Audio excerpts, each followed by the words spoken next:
Hey, welcome back to the channel for another all-encompassing video. You guys always seem to enjoy these where I look at every god in Smite to find the best or worst of something, and I think something about sifting through over 500 abilities to find the best ones is fun to do. So today I bring you the best of every Smite move, the best passive, first, second and third ability, and of course the best ultimate. And just for fun at the end, we'll take a quick look at what a god with all of those abilities would actually look like. Probably not very synergistic, but definitely a powerful kit. So first up, some ground rules. I'm going to be judging all the abilities in a vacuum and not in their respective god kits. So super synergistic abilities like Set's Spawn Clone, for example, won't be evaluated in the context of Set's kit, but instead as its own entity and hence is bad. But generically strong abilities on their own that don't require synergy, like Hunbat's ultimate for example, will be very strong on almost any god kit and hence is rated very highly. Also, abilities that use a resource specific to that character other than like mana and things like that will either be taken as they are without any of that resource, so using Set again, his skewer will be taken as just the base damage, not counting clones since that's a separate ability. Or in some cases they will be disqualified entirely if they're too impractical. An example of a disqualified ability for me will be Rama's 1, as it requires astral arrows to even function in the first place and you wouldn't have that, so it'll be disqualified. Just to drive the point home, here are some legal examples. Neith's 1 is legal, but it doesn't take into account exploding weaves as they're from her passive. Huyi's 1 is legal, but it doesn't account for the stun since that uses his 2. And some other illegal examples would be Skadi's passive and 2 since they both rely on each other to actually function. If you take away one, the other makes no sense and doesn't work, hence they're both useless when plucked out of Skadi's kit and put into another, so they're disqualified. And a last quick note on stance switches, each of their abilities are being evaluated on their own, not as a pair. So for example, if you want to choose Ula's 2 as the strongest second ability in the game for whatever reason, you would have to choose Axe 2 or Bow 2, you can't choose both. And any actual stance switching abilities are likewise disqualified under the conditions outlined earlier of them being useless when taken out of their respective kit. But without further ado, let's jump in with the first category, that being passives. So passives in Smite have the most variation of any ability category hands down. Some are very inconsequential or verging on useless, while others define their respective god's kit and often outshine real abilities. So picking the best passive was a very hard decision, and I did consider a few for this spot. Apollo, Sol, Kali, Chang'e, and a quick mention to Kukulkan, who due to his stance switching passive is disqualified, but if it was legal it will be an insane passive to have. So Apollo's passive is definitely top tier. A 100% boost to attack speed for free without using a normal ability slot is insane for a hunter. However, I think once you take it out of the context of Apollo's kit and evaluate it as it is in a vacuum, it's not quite as good. Sol is also similar. Her passive is completely insane, providing free power, auto attack damage and attack speed just for hitting autos. Sol is definitely a step up from Apollo and her passive is really powerful, since I think even if you put Sol passive on an assassin, warrior or even a guardian to be honest, it would still be a good passive, but not quite the best in my opinion. Chang'e passive is a weird one, because technically her dances are unique to her, and looking at the passive in a vacuum that wouldn't work. But for the sake of argument, let's say the 25% movement speed on her passive on ability cast did work on other characters. That would be completely busted on its own if you put it on an assassin or a warrior. But then you also get the Jade Rabbit on top of that, making this a very strong utility passive that will be useful on almost any god, which is why it's here. And finally we have Kali's passive. This is definitely the strongest passive here when taken in context of the god's kit. But it does come down a bit in power if we take it away from Kali and put it on someone else. But don't get me wrong, a life-stealing hunter critting for 1k and then full healing on kills, or a Thanatos snowballing early game where he full heals every kill will be busted as hell. It really depends on which god you're putting this passive on. But my winner for the best passive I think has to be Kali. It was incredibly close between Kali and Chang'e, even Sol potentially was very strong, but I think Kali is just the strongest raw passive in the game. Being able to full heal every kill is useful on at least 80% of the gods in the game, any that can get reasonably consistent kills, and would completely break most assassins, hunters and mages if they had this ability. And even on tanks. Tanks have 3000 health, so if they do manage to secure a kill, they're probably healing for about 24-2500, which is completely ridiculous. It can't be denied that Marked for Death is the strongest passive in the game. Alright, we have our passive, let's talk about some first abilities. This is where it gets difficult since there's not as much variance in basic abilities and a lot of them are strong but not overpowered. So my considerations for first abilities were Hebo, Osiris' wife, Loki, Susano and Janus. So Hebo's one is probably not going to surprise anyone. It has a 3-second base cooldown and hits way too hard. This type of ability works okay on Hebo because he can't live long enough to spam the shit out of it due to his squishiness and low mobility. But if you gave this to a different god, maybe an assassin or a warrior that can juke around and tank hits and spam this ability over and over, ignoring damage types of course, it would be completely busted. Horus's Mother's 1 is another pretty busted mage ability in the first slot. simply due to its insane early game pressure, wave clear, and damage. Doing a total of 460 plus 160% scaling in damage, this ability can even hit hard late game due to its crazy scaling, and it's only on a 10-second cooldown. Loki's one, I'm sure a lot of you know, is really strong. Invisibility, movement speed, cleanses and gives immunity to slows, and extra damage on your next auto attack. This is really one of the most bloated abilities in the game for all it does, and in a vacuum it's really strong. A lot of gods in the game could make good use of such a powerful stealth ability. So Susanoo's one is another ability that just does a lot of stuff and is kinda bloated.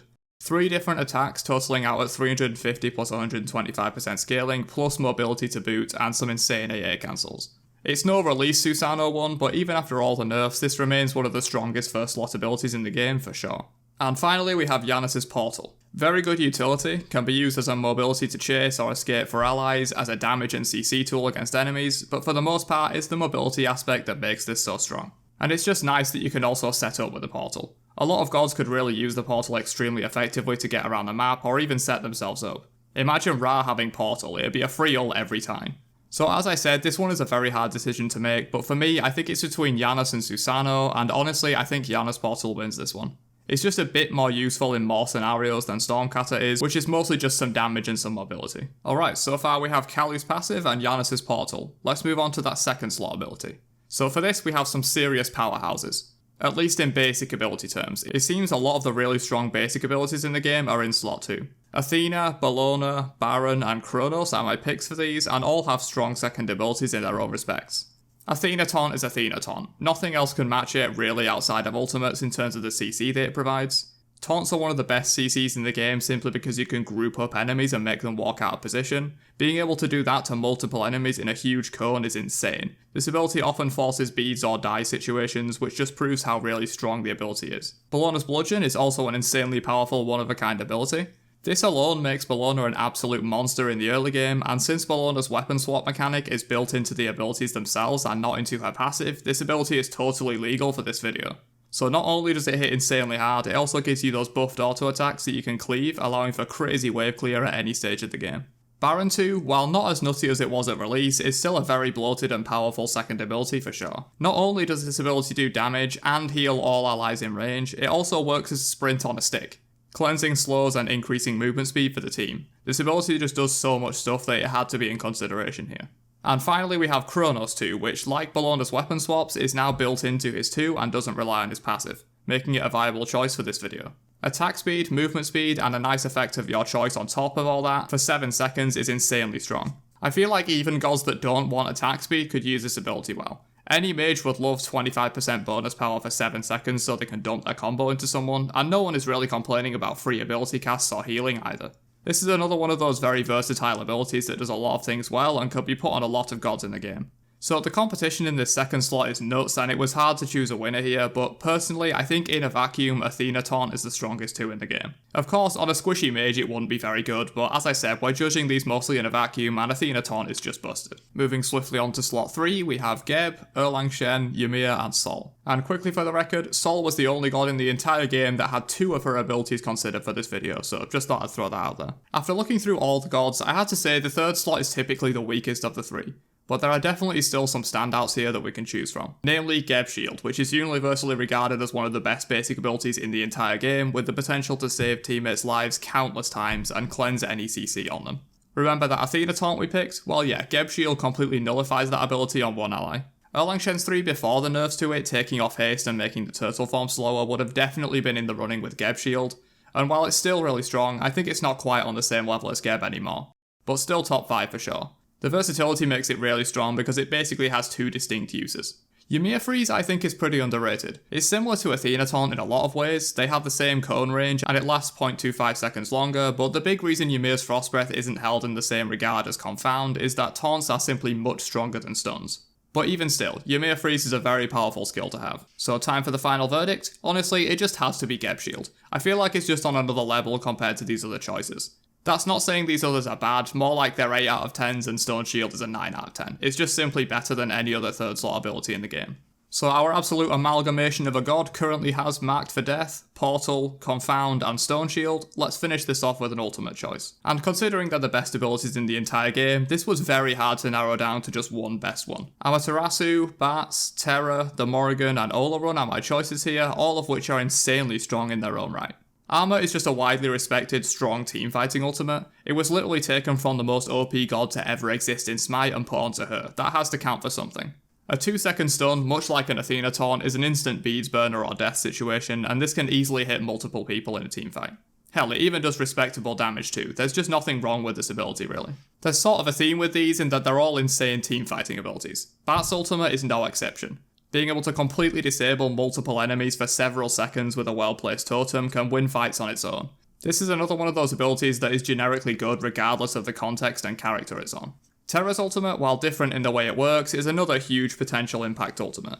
The raw power of this ability means it has to be here on this list. With damage increases, damage reduction, healing, damage, there's not much this ability doesn't give really, and in a vacuum it's one of the strongest ultimates in the game. Olorun's Sanctified Field is a consistently underrated ability by most people, honestly, and it's definitely a contender for one of the best ultimates in the game. It hard counters some abilities, screws with your enemy's timings, and in general makes their life hell, while also making Olorun himself into basically a super soldier. And all of that in an AoE the size of a lane is definitely very strong. And finally we have the Morrigan's ultimate, which, let's be honest, is just hands down the best ultimate in the game, considering it gives you access to up to 9 other choices of other ultimates for the situation, and the rest of that god's kit too. Nothing else really compares to Changeling, and while it's not really a proper ultimate, under my criteria it still qualifies and isn't banned, and so it will be my choice for the best ultimate in Smite. So that's all my choices. For the sake of science, here is the god we would have created if we actually took the best of every ability in the game. This theoretical amalgamation of a god would have Kali's passive, Yanis' portal, Athena's taunt, Geb shield, and Morrigan ultimate. Pretty insane if you ask me, even though the synergy isn't really there. Especially with the passive, given this kit is more aimed towards CC and utility with Taunt, Shield and Portal. But I think this god would genuinely be a strong pick in game, despite the lack of or complete negative synergy within the kit. But that's it for me on this one. Of course, do let me know your thoughts down below on which abilities you think would be on the list for the best in the game, and even let me know your amalgam god down below if you've got the time. Have a great day, and I'll catch you guys in another video later on. Peace out, you nerds.